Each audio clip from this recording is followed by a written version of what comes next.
about death and getting comfortable with death and how important that is as a caregiver all around, like being comfortable with the fact that everything in life will change is something that we really must do. And also with health, getting comfortable with health, life, and death are all very important things to do. And so what I aim to just quickly touch on in this quick live is is recognizing that, especially when you're caring for, really when you're caring for anyone, but particularly when you're caring and you've been caring for people that you love, people that you're related to in particular, but even friends, whatever the case may be, people that you've known when they were healthy and now you know them as needing your support. You knew them when they were able to take care of themselves, and now they're in a situation where you have to help them. This comes across the spectrum, I should say. And so, for instance, this, you may just now be dealing with a parent who is not as physically capable as they used to be. I'll give an example. My father wasn't around when I was growing up, but when he got older, he started to, show up more often. And in that showing up more often, what he did was, we lived in completely different states. He lived in Kentucky, we lived in Texas. And he actually flew us out, me and my sister, and then decided to take us in. And he hadn't been raising us his whole life, and all of a sudden he's raising 2 teenage daughters, which was already like a crazy thing to do. And he was living life la vida loca. Unfortunately, he was a plug, if you know, you know. And so here we are, 2 teenage girls coming up. Hey, what's happening? Here we are, 2 teenage girls getting to know our father for the first time, and he's young and he's living his life, and he's the life of the party. He's a DJ.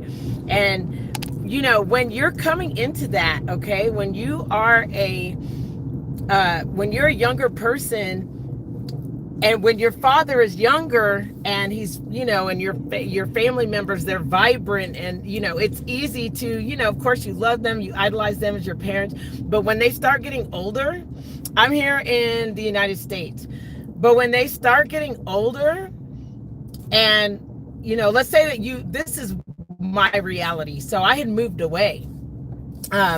And, to live my life, I grew up, I graduated school, I moved away to a different state. So I wasn't as in touch with my father. And I remember getting back together with him and realizing how much older he'd gotten, and how fragile. And it happened almost overnight. Now for him, it was due to a lot of the choices he made. Unfortunately, he was into drugs and alcohol. So it deteriorated him fast. And being a caregiver, it turns out I ended up having to really take care of him in a lot of ways in my young 20s. And that's hard. It's hard to go from, you being a teenager and like literally 10 years later, their health has declined. And it's not always something that they've done to themselves. Sometimes other diseases set in, or an accident that comes out of nowhere. And all of a sudden you have to realize that, wow, things will never be the same.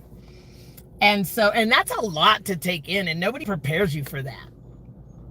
Like nobody, and that's why I'm here. That's why this channel is here. So if you're watching and you have family members that are sick and suffering, if you're in a situation where you're caring for others, please follow this channel.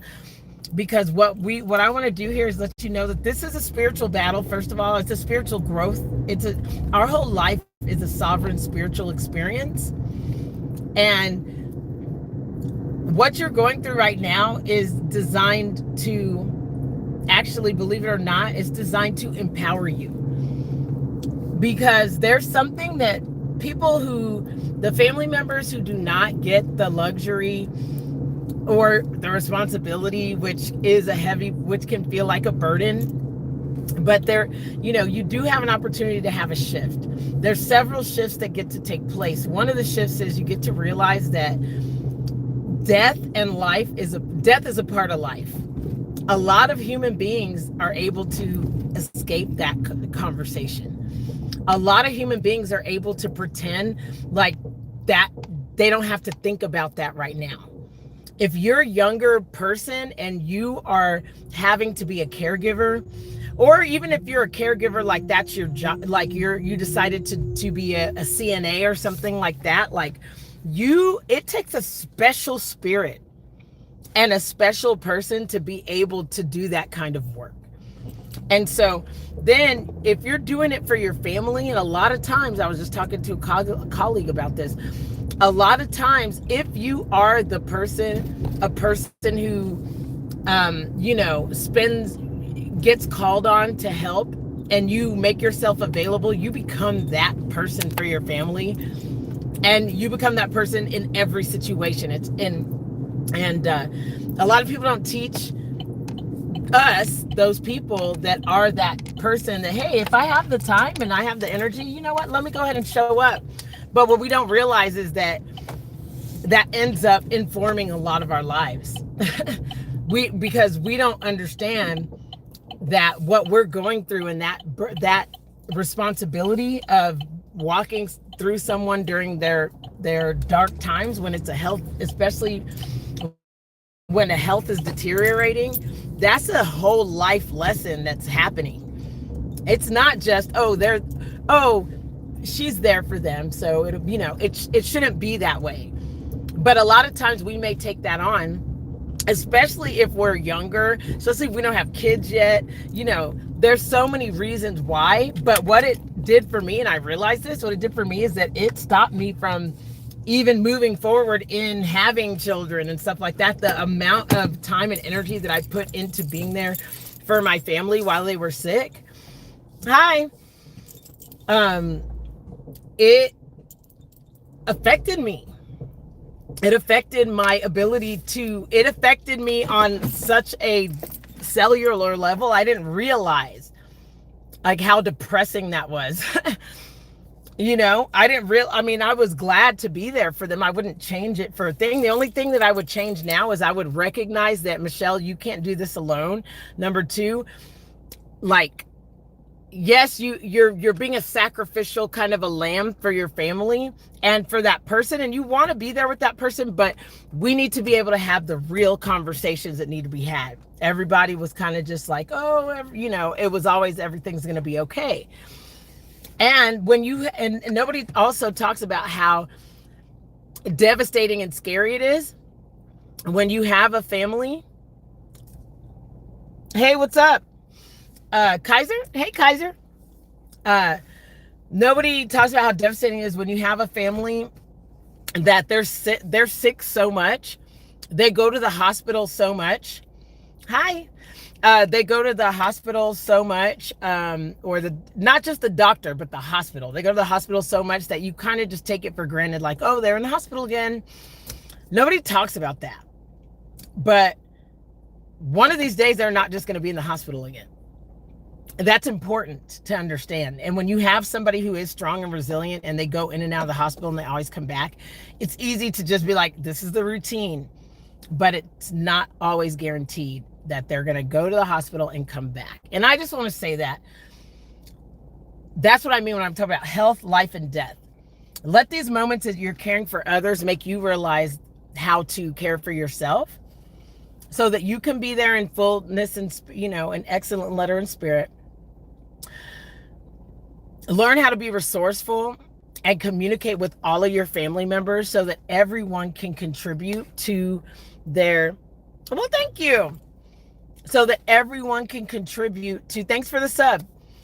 So that everyone can continue to be in the loop and have conversations because it's super important.